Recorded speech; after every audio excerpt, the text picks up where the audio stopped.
Catholics, di ba?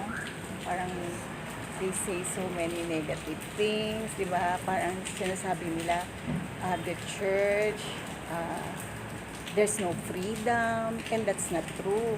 Because what is freedom, di ba? To choose what is right, to do what is right, that will bring us closer to God. Yun ang freedom. Freedom is not to do what you want. And it's, di ba? Because you cannot do that. Because each one, if he does what he wants, what will we have? Chaos, di ba? Gulo. And that's not talaga freedom. Yun nga, freedom is to choose what is good, which leads us closer to God, to make the right choice. Ngayon, yung persecution, because if you do what is right, sometimes people will, say negative things about you, parang sasabihin, foolish ka, conservative ka, ganyan, or old mentality ka, di ba? Ganon. So, in time with the gospel kanina, di ba? Si Saint John the Baptist, di ba? He stood for what is right. So, kayo, bata kayo. So, siguro yun, you always have to pray for enlightenment so that you get to know the right.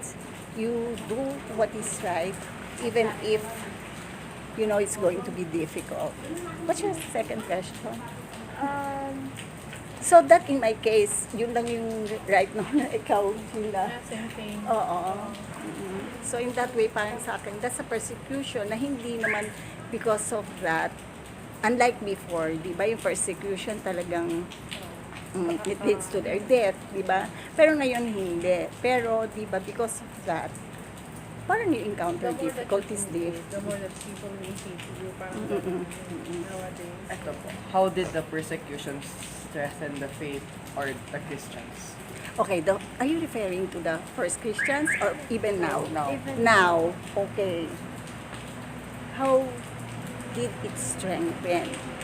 Because of your love for God, you know that you hold the truth. Now, how does it strengthen? Well, siguro because sabi nga Christianity, what is the sign of the Christianity? It's the cross, di ba? So there's where we get the strength, the cross. So we don't look parang negatively on the cross, look at it as positive, and then it strengthens you, yung cross and suffering. But of course, syempre, in the cross, there's Jesus Christ, who is the source of life. So we don't stop from, bearing the cross, but gaining life there. And of course, the sacraments, prayer sacraments. Kaya yung sufferings natin, we can offer up. Ikaw, Sheila. Sufferings will strengthen us. It's because whatever happens, we know that there's God. And we get our strength from Him by praying, and also sacraments is what Mom said.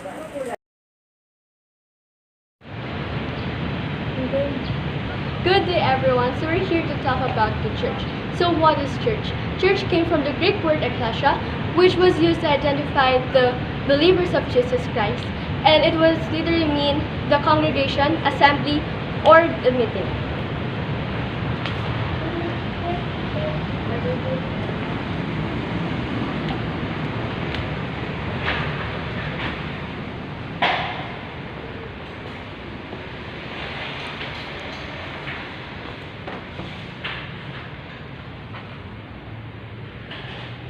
Persecution. How did the Romans persecuted Christians? The Christians were eaten by animals, burned to death, and they were being tortured. For what are the reasons? Because the Christians were against the belief of the Romans, like worshipping different gods and goddesses, and because of mob hate. Saan ka pupunta? Panginoon! Hindi ka ililigtas ng Panginoon mo! Tulungan mo! Dapat sa'yo sunugin!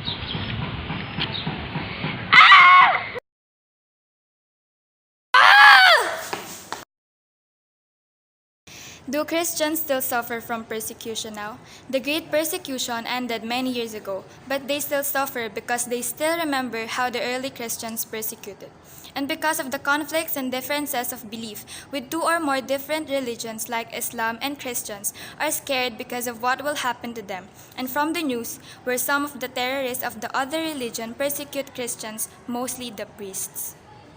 If they didn't follow my rules, I want them dead. According to the gospel, thou should not kill is How did the persecution strengthen the faith of the Christians? The persecution strengthened the faith of the Christians by having a secret meeting or gathering that's showing their trust and unconditional love to God by worshiping Him. And they learned to sacrifice their lives because of their love in Jesus Christ. And they stand in one with unity and faith in God.